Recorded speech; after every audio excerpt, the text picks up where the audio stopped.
Hola, ¿qué tal? Muy buenas noches y bienvenidos una semana más al programa de salud de esta Casta Cita Previa. Hoy les vamos a hablar de las operaciones quirúrgicas que actualmente se están haciendo para solucionar el problema de las cataratas oculares, pero también nos va a acompañar el presidente de la Junta de Personal del Área de Salud de Burgos para hablarnos de la situación que estamos viviendo en Burgos con la atención primaria.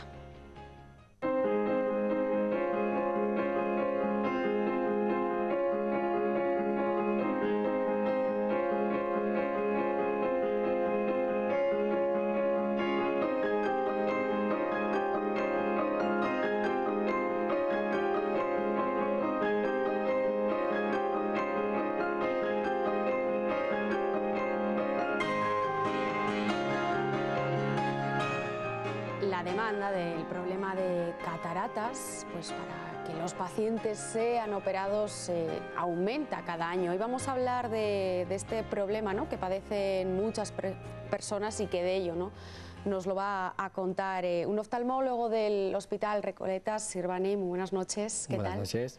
Gracias Las por la cataratas, invitación. bueno, pues seguro que los que nos están viendo, ¿no?, lo padecen o les han operado ya, tal vez, porque es algo muy frecuente, ¿no, Sirvani? Sí. De hecho, es una patología bastante frecuente. Todavía se considera como la primera causa de ceguera evitable en el mundo. Y la padecen aproximadamente entre el 30 y el 40% de las personas mayores de 65 años. Obviamente, las personas mayores de 70 años, este porcentaje es mucho mayor. En personas mayores de 70, 80 años, este porcentaje puede incluso superar el 50% de las personas que lo padecen. O sea que es una patología bastante frecuente. ¿Por qué se produce este problema? La catarata realmente es una opacificación de la lente natural con la que nacemos, que le llaman cristalino. Y esta opacificación se produce por una desnaturalización de las proteínas de ese cristalino, que hace que vaya perdiendo transparencia y, por supuesto, que afecte la entrada de la luz o de las imágenes al ojo y que no podamos ver bien en consecuencia. La mayoría de los pacientes, bueno, has comentado, ¿no?, son mayores de 65 años. Efectivamente. Y tienen, ¿no?, problemas oculares de vista, o no tiene por qué ser así. Cuando desarrollan catarata, ¿te refieres? Sí. Pues bueno, la persona habitualmente cuando desarrolla catarata sí que se afecta lo que es la cantidad y la calidad de su visión. Entonces, habitualmente el paciente que tiene catarata pues sí que se va a quejar de una mala visión, tanto en la cantidad como en la calidad, pero no tiene por qué tener previamente un problema de vista. Una patología, ¿no? Sí. Hablamos, ¿no?, de, bueno, pues de mayores, ¿no?, de 65, 70 años, pero sí que es cierto que se da también en jóvenes, ¿no? Jóvenes que a lo mejor sí padecen una patología, ¿no? Sí, a ver, la causa más frecuente de catarata y la que conocemos todos es la catarata, la que le llaman catarata senil, que se produce, digamos, por los cambios que se producen en el cristalino provocados por la edad. Pero sí que es verdad que se puede ver en gente más joven, sobre todo gente con patologías como la diabetes, por ejemplo, pueden desarrollar cataratas de forma precoz, gente que está con tratamientos como por ejemplo los corticoides, incluso cataratas traumáticas por un golpe, un traumatismo puede provocar una opacidad de ese cristalino, y por supuesto también existen cataratas congénitas, gente que nace con catarata. Por eso es importante también en niños también hacer una evaluación durante el primer año para detectar o diagnosticar este problema. ¿Qué es lo que siente, ¿no?, el paciente para considerar que tiene que ir a consulta de un oftalmólogo? Bueno, lo más frecuente de lo que los pacientes más se quejan es sobre todo de una visión borrosa, como una disminución de la visión. Dicen que ven como a través de un cristal empañado, pero también hay pacientes que se quejan sobre todo de deslumbramientos nocturnos, sobre todo a la hora de conducir. Es muy frecuente que algunos pacientes digan que ven como halos, que ven como las luces desdobladas y que le deslumbra y le molesta mucho. También es muy típico de algunos pacientes que vienen a consulta, por ejemplo, contando que antes necesitaban gafas para ver de cerca y que ahora parece como que no necesitan gafas, que ven mejor de cerca. Eso es un efecto de la catarata que produce un efecto de miopización en el ojo cuando está en estado incipiente, por decirlo de alguna forma, y el paciente, pues claro, nota que ve mejor, pero es una ganancia o una mejoría ficticia o temporal, por decirlo de alguna forma, porque luego cuando la catarata avanza, pues el paciente perderá tanto vista de cerca como de lejos. Hay que tratarla, es un problema, ¿no?, que la mayoría de las veces o en todas, ¿no?, hay que pasar por quirófano. Sí, a día de hoy el único tratamiento efectivo para eliminar la catarata a día de hoy es la cirugía, sigue siendo la cirugía con facoemulsificación. Sí, no hay otra forma de eliminar o quitar la catarata que no sea con la cirugía. ¿Cómo es hoy en día esa cirugía? ¿Ha evolucionado?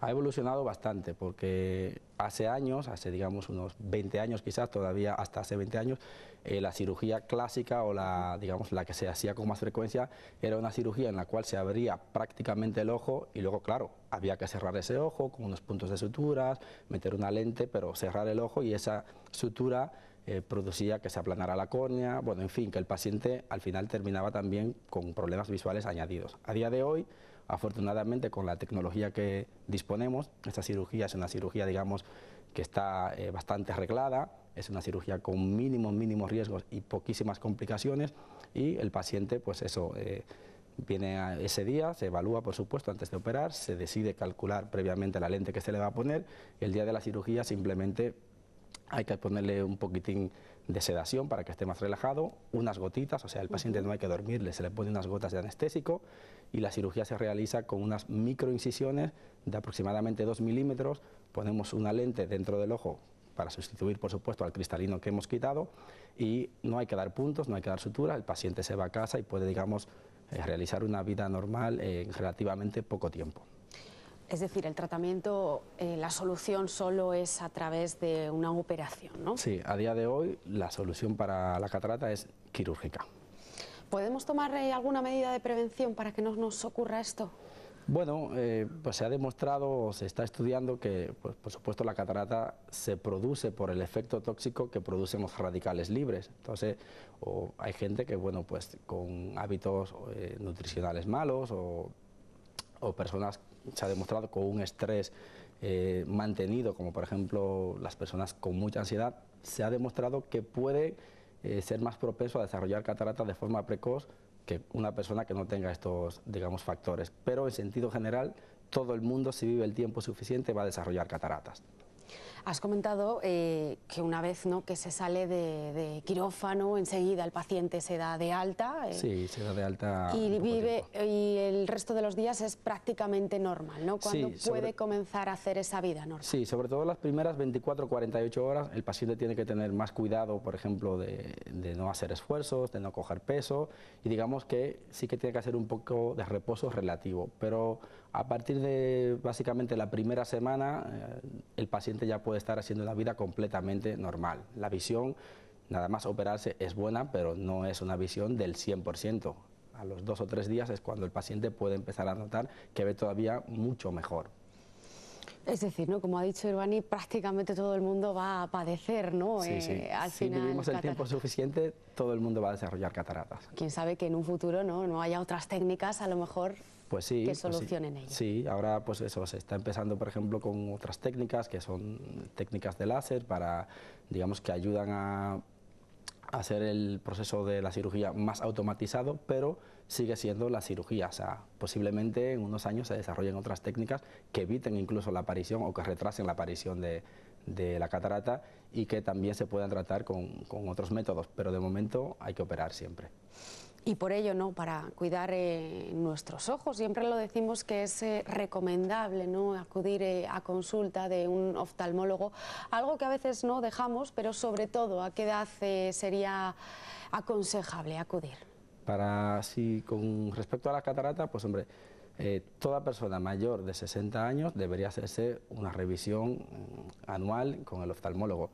Obviamente, por debajo de esa edad también, si empieza a notar alteración o pérdida en su cantidad o en la calidad de su visión, debería ser visto por un oftalmólogo. Pero es recomendable, como te dije al principio, entre el 30 y 40% de la población mayor de 65 años tendrá cataratas, con lo cual muchas veces, como es una patología que va progresando lentamente, el paciente muchas veces no es capaz de distinguir esa pérdida de visión, porque digamos que se va adaptando a ella, se va adaptando a esa mala visión y no se da cuenta, y cuando llegan a consulta por una revisión rutinaria es cuando el oftalmólogo es capaz de ver que ha bajado esa visión y además es capaz de detectar que ya el cristalino se está empezando a opacificar. Entonces, por eso es conveniente que sí, que hagan una revisión anual por lo menos. Y coger este problema desde la primera fase, lógicamente. Claro, porque no es lo mismo. Antes se decía o se solía decir que, bueno, la catarata cuanto más hecha, mejor.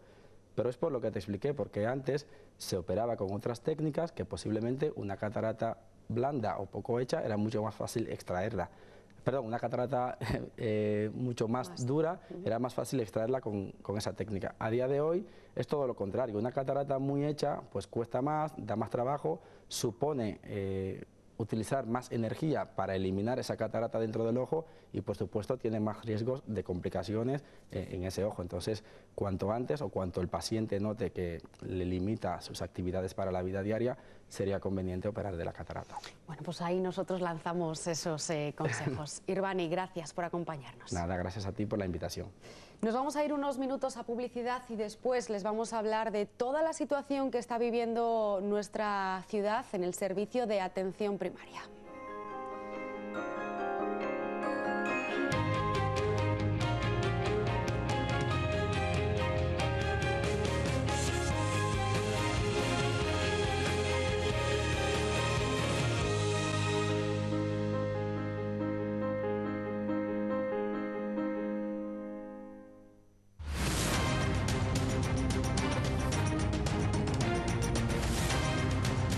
De este modo ha sido recibido esta mañana en Burgos el consejero de Sanidad. Sáez Aguado anuncia que estudiará pagar a los médicos la acumulación de jornada para tratar de solucionar el malestar de los profesionales de atención primaria.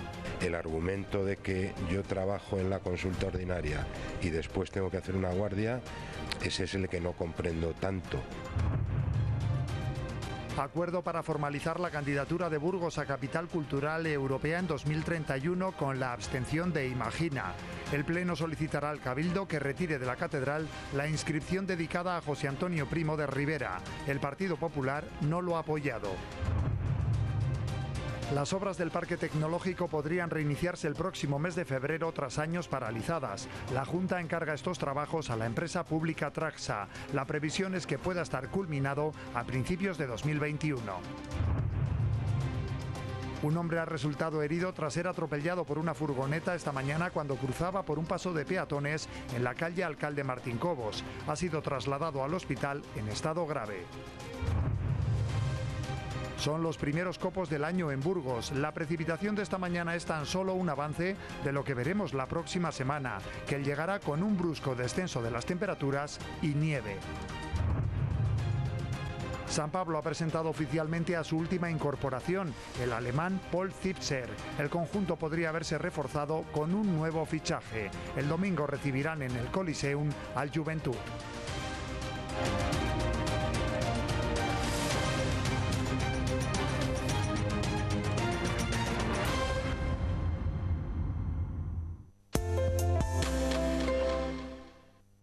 Que los políticos no te confundan. Sé libre. Compra ahora tu coche sin miedo, porque solo Grupo Julián te asegura la recompra de por vida, sea del combustible que sea, aunque cambie la legislación. Y además, más de 10.000 euros de descuento en más de 100 coches. Sé libre y estrena ya tu nuevo coche. Ven a Grupo Julián, carretera Madrid, kilómetro 234 o en grupojulián.com. Pablo Pérez, más de 25 años ofreciendo un servicio personalizado de primera calidad. Especializados en alarmas, circuito cerrado de televisión, videoportero, sonido, automatización inteligente, un equipo de profesionales a su servicio. Pablo Pérez, Sistemas de Seguridad. Gracias por seguir confiando en nosotros.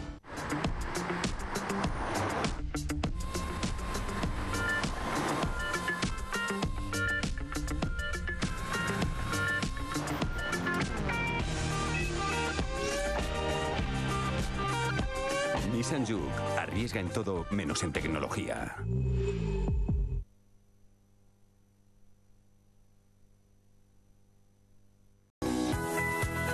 Villarce Estaciones de Servicio ha obtenido el Premio Nacional a la Calidad certificado por Repsol. La calidad y el servicio son nuestra razón de ser. Villarce, 90 años al servicio de los burgaleses.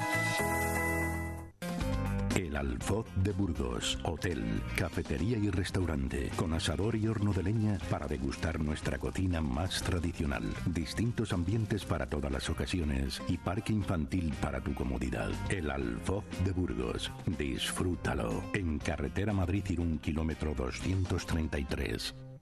En Centro Médico Estético África somos expertos en cuidarte, somos expertos en ti. Te ofrecemos nuestros profesionales, aparatología avanzada y cosmética de vanguardia. Ya no tienes que salir de Burgos para conseguir los mejores resultados en tus tratamientos de láser, corporales y faciales. Ven a conocernos y sorpréndete. Centro Médico Estético África.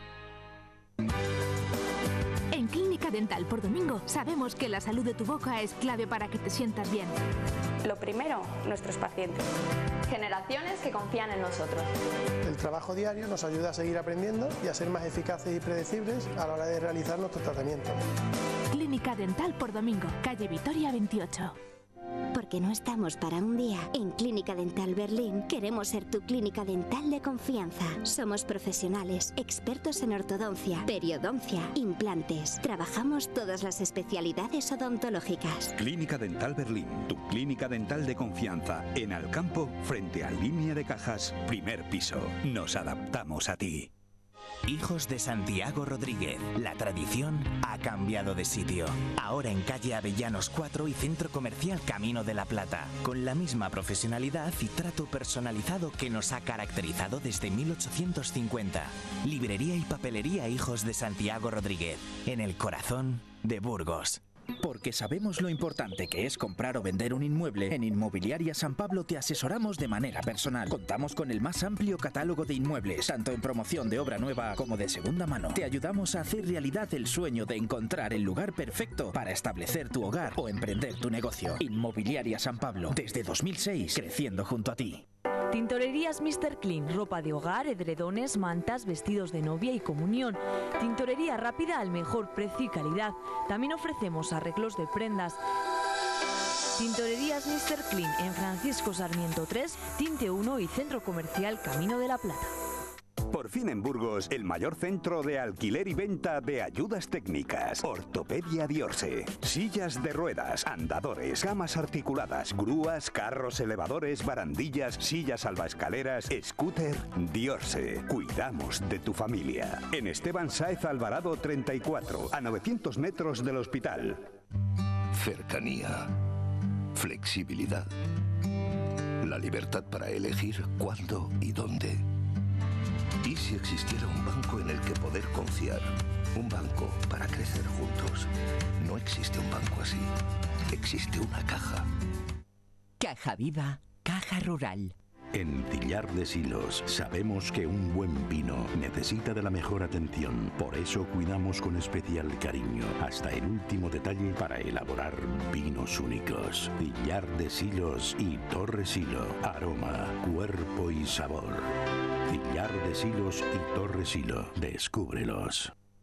Centro Médico Recoletas Calzadas, tu centro de referencia en especialidades médicas y quirúrgicas en la ciudad. En la calle Calzadas número 38 estamos a tu disposición con más de 30 profesionales y más de 20 especialidades médicas. Calidad y experiencia para ofrecerte la atención médica que mereces.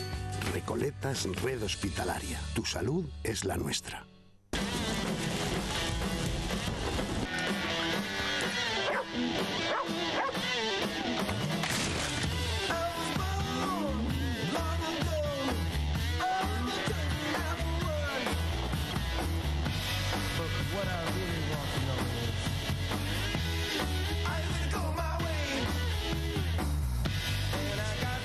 Volkswagen T-Roc, solo uno único. Volkswagen. Nadie por delante. Nadie a quien seguir. Nadie en quien fijarte. ¿Te has preguntado últimamente por qué no tienes referentes? Nuevo BMW X5. Tu referente eres tú. ¿Te gusta conducir?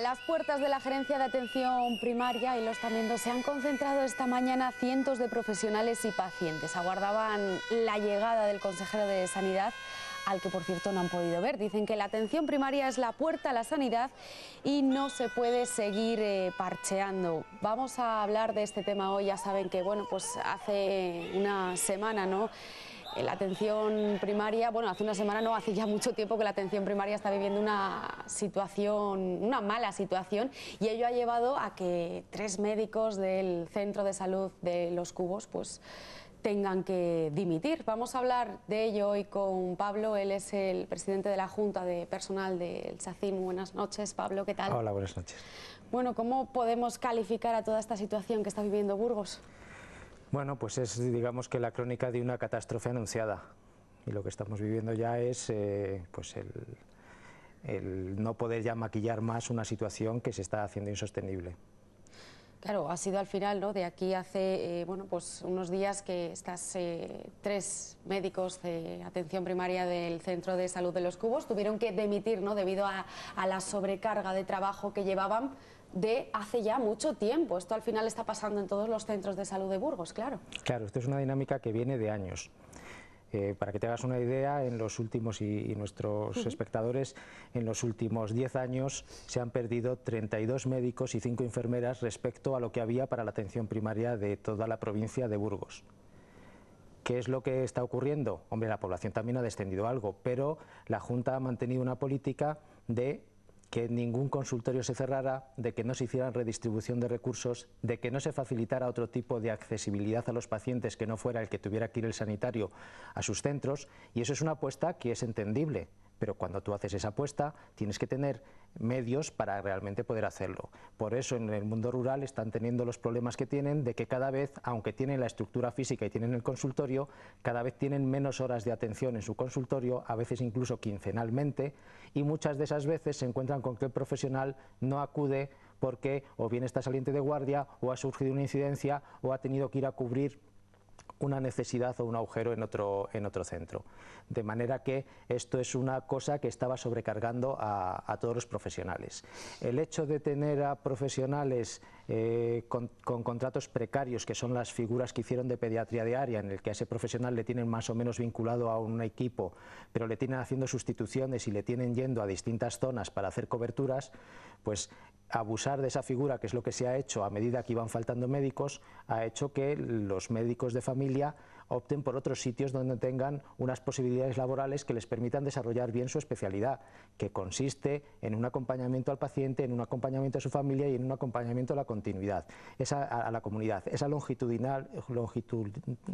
esa continuidad, perdón, es propia de la medicina de familia. Y no es posible hacerlo si lo que tienes es un francotirador que cada día tiene que ir a un sitio a ver a pacientes que no conoce. Y eso no es eficiente, además, porque obliga a realizar una serie de pruebas o a dedicar una serie de tiempo a los pacientes que su médico, que ya le conoce al paciente de toda la vida, no necesita, y por lo tanto es mucho más eficiente, ¿no? Todo esto ha hecho que haya una sobrecarga en todos los especialistas, sobre todo en los compañeros de área, que son médicos, enfermeras, auxiliares de enfermería, fisioterapeutas, etcétera. Hay muchos profesionales que están con esa figura de área que les tienen como zarandillos de un sitio para otro, y además también, pues, también los médicos, ¿no? En concreto los urbanos, ¿qué es lo que se ha desencadenado ahora? Los urbanos, la problemática que tienen es de muchísima demanda, muchísimos pacientes a atender en su jornada habitual, y que además no hay sustitutos para que cuando un profesional, por vacaciones, por enfermedad, por la razón que sea, no puede estar en su consulta, la agenda que tenía ese día ese profesional se la cargan a los compañeros. Eso que llaman acumulaciones lo que hace es sobrecargar mucho más a estos profesionales, y con esa situación llevan arrastrándola desde hace años, y además yendo cada vez a más, porque a medida que se van jubilando personas, a medida que se van jubilando compañeros, no se están encontrando repuestos. Eso es un poco el escenario. Estas 3 médicos pueden llegar en una consulta, si tienen que hacer una acumulación, a tener más de 70 pacientes atendidos en una jornada habitual de trabajo. Es que en una mañana hablamos, que no hablamos de claro, mañana y tarde. Estamos hablando de que muchas veces tienen que prolongar fuera ya de jornada para poder acabar. Entonces, sobre esta sobrecarga que tenían los urbanos, la consejería decide que porque tiene problemas también para la cobertura de los servicios de urgencias que hay en la zona urbana de Burgos, pues va a poner a los profesionales menores de 55 años que están en las zonas urbanas a que, independientemente de la sobrecarga que lleven, van a tener que empezar a hacer guardias después de su jornada en los centros de urgencias. Claro, esto es en los puntos de urgencias. Lo que hablamos del punto de atención continuada ese de punto, Gamonal, ¿no? Claro, ese punto de conflicto lleva fraguándose seguramente desde verano en la mente de la gerencia y se explicita en noviembre. De hecho, se lo dicen a los coordinadores de centro de salud y no a los representantes sindicales, que nos enteramos ya cuando la medida está prácticamente tomada, y los profesionales que les reúnen dicen que no ven eso como solución, entre otras cosas porque, según cifras de la propia gerencia, al año que viene se van a ir en torno a 25 profesionales más.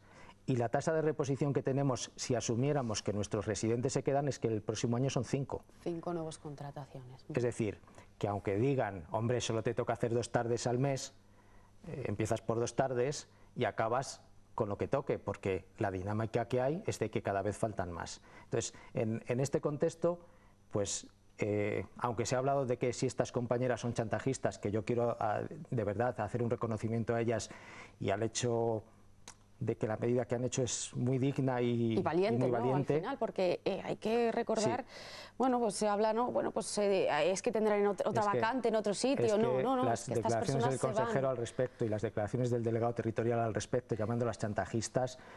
Mira, el chantaje lo estaba haciendo la administración, que está habituada a eso, a que de forma unilateral, informando pero no negociando, acaba imponiendo una serie de medidas. Claro, el problema es que necesitaríamos unos gestores éticos con sus profesionales y que los cuiden, pero si no lo hacen por ética, al menos que lo hicieran por picardía, por una cuestión práctica, que es que en este momento la relación entre oferta y demanda no es favorable para la administración.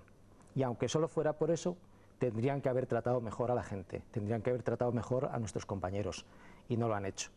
Y el chantaje en realidad ha sido de la gerencia, que a nuestros compañeros les han dicho, esto es lo que hay, con la ley en la mano, aunque eso también es discutible, yo os lo voy a imponer, si no lo queréis por las buenas, lo queréis por las malas, y si no, ya sabéis dónde está la puerta.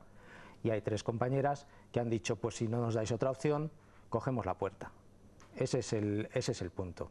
Vamos a decir, por cierto, que bueno, ellas estaban invitadas a venir a este plató, nos dieron las gracias, ¿no? Pero bueno, tanta información, tanta sobrecarga de todos estos días, al final vosotros sois un poco las que representáis, ¿no?, a estas personas, pues no querían ya, ¿no?, dar tanta ya declaración, porque bueno, pues son muchos días y muchos días, por cierto, también con reuniones, ¿no?, con la gerencia, que no han dado tampoco, no se ha dado tampoco ninguna solución. Por un lado, la gerencia se reunió con el Colegio de Médicos, porque los médicos, como la colegiación es nuestro ambiente natural también de expresión y de reuniones, pues en torno al Colegio de Médicos se fraguó una iniciativa para intentar negociar esto. Esa iniciativa nos tuvo a los representantes sindicales un poco expectantes a ver si llegaban a algún tipo de acuerdo. Ya habéis oído las declaraciones del propio Colegio de Médicos, no llevó a ninguna conclusión más que a decir, estamos aquí perdiendo el tiempo y se está acercando la fecha en la que has dicho que lo vas a poner en marcha sí o sí. Eso es un poco lo que hubo como reuniones iniciales. Y eso es lo que hace que estas compañeras, el día 2 de enero, si no estoy yo equivocado en las fechas, mandan la carta, que creo que gerencia debe recibir en torno al 3 o al día 4, en la que le dicen que si les van a obligar, ellas a día 11 será su último día de trabajo. A pesar de todo ese plazo, no se les pone en contacto la gerencia hasta prácticamente el día antes, el día 10. Nosotros, cuando nos enteramos de esta situación, pedimos reunión urgente a la gerencia, que si no, tampoco no se habría reunido con nosotros. Conseguimos el mismo viernes hablar con la gerente y le pedimos 2 gestos. Uno, que retire esa medida para poder continuar negociando y hacer una negociación que lleve a unos consensos y que se cuente con los profesionales y que no perdamos a estas 3 compañeras. Y 2, que escuche una demanda que yo, que llevo algo menos de 3 años en el mundo sindical, la vengo yendo desde que estoy aquí, pero que mis compañeros me dicen que en las legislaturas anteriores también se pedía, que es que se haga un proyecto de atención primaria de la gerencia con una perspectiva del relevo generacional, de las condiciones de trabajo, de cómo se van a organizar los centros, dispositivos, recursos en toda la provincia para que la población esté bien atendida, pero para que los profesionales puedan tener también unas condiciones de trabajo dignas y aceptables. A pesar de esas repetidas peticiones, que ya te digo que han sido repetidas, nunca se nos ha participado o hecho partícipes de ningún tipo de proyecto y mucho menos que nosotros pudiéramos aportar en él. Cuando le pedimos a la gerente estas dos medidas, la respuesta fue que no era posible, porque además ha intentado atribuir que lo que le estábamos pidiendo o obligando a hacer era a cerrar uno de los puntos de urgencias que ella había decidido que sería el de Gamonal, y nada más lejos de la realidad. Ella sabrá cuál es lo que quiere hacer o no con los recursos, pero lo que nosotros le estábamos diciendo es no se puede obligar a los profesionales a hacer de forma obligada un sobreesfuerzo sobre el sobreesfuerzo que ya están haciendo. Y esto hay que hacerlo de forma consensuada, de forma dialogada, de forma voluntaria y de forma compensada también. Mientras eso, y además con un horizonte temporal, no puede ser que eso sea una medida sin fin y que acabe perpetuada, porque si no es lo fácil para la administración. No hago nada más porque ya tengo el parche puesto y ya lo tengo cubierto, ¿no? Entonces eso era un poco lo que se le pedía. Ninguna de esas dos cosas se hicieron. Todo esto, bueno, ha llegado a ha desembocado a que hoy precisamente el consejero de Sanidad, Antonio María Sáez Aguado, no tenemos ya mucho tiempo, Pablo, bueno, pues haya tenido que acercarse, como hemos dicho al principio, aquí a Burgos, y bueno, pues asegura que él ha hecho los deberes, que convocó, ¿no?, esas plazas. Claro, es que no es convocar plazas. Las plazas que se han convocado en oposiciones son plazas que están en plantilla. Eso son cosas distintas, pero fíjate, en la provincia de Burgos llevamos además la Junta de Personal, incluso hemos judicializado ya alguna de ellas, porque lo que está haciendo esta gerencia es que cada vez que se jubila a alguien, sobre todo en la zona rural, cada vez que se jubila a alguien en la zona rural, esa plaza la dejan vacía. Y la dejan vacía con dos figuras posibles. Una, decir que amortiza la plaza y una plaza menos de sanitario para atender a la población, o decir que hace una redistribución de funciones de manera que la población a la que atendía esa persona que se ha jubilado pasa a repartirla entre el resto de compañeros de esa zona básica de salud, y la deja esa medida que debería ser temporal, sin límite de tiempo, de manera que esas plazas se van perdiendo. Y ya te digo, en estos últimos años 32 médicos y 5 enfermeras, tenemos menos en la provincia. Luego, esto de que ha hecho los deberes, no ha hecho los deberes. Es verdad que los recortes han tenido mucho que ver, pero aquí también hay un concepto de lo que es la atención primaria y de lo que es cómo está atendiendo la población. Fíjate el caso de la pediatría en Aranda, que están teniendo que ir pediatras de hospital de Valladolid y de Burgos a pasar días sueltos de consulta. ¿Qué continuidad hay con las familias y con los niños si cada vez va uno a verles? Es que es un despropósito de lo que es el propio concepto de la asistencia que estábamos dando a la población. Para terminar, medio minuto que no tenemos más tiempo, Pablo, el escenario no es una huelga, ¿no habéis dicho? No, lo que nosotros hemos dicho es que lógicamente la huelga es el último de las medidas que uno tendría que tomar y que no nos gustaría tener que llegar ahí. Y entendemos que lo que se está pidiendo es algo razonable y además no se están pidiendo cosas económicas horribles, ni si se está pidiendo una organización más o menos digna y unas condiciones dignas. Pero si la asamblea que hicimos y la asamblea de trabajadores sí que valorarán el hecho de ir a la huelga si no hay una respuesta por parte de la administración. O sea, que esa puerta queda abierta, ¿no? Esa puerta queda abierta. Lo que está claro es que nadie quiere ir a una huelga, eso sería lo último. Ahora la pelota está en el tejado de la gerencia y de la consejería, que son los que tienen que decir, y del presidente de la Junta también, que son los que tienen que decir si van realmente a poner medidas en marcha y reales, eficaces y de forma rápida. Y si eso no se hace y siguen mareándonos, pues entonces los profesionales decidirán en asamblea. Y seguro que los pacientes también van a una huelga porque muchos de ellos se han concentrado durante todos estos días para apoyar a esas 3 médicos. Pablo, gracias por acompañarnos, seguiremos hablando de este tema. Gracias a ti. Nos despedimos. Más salud, como ya saben, la próxima semana aquí en La 8 Burgos. Gracias por acompañarnos.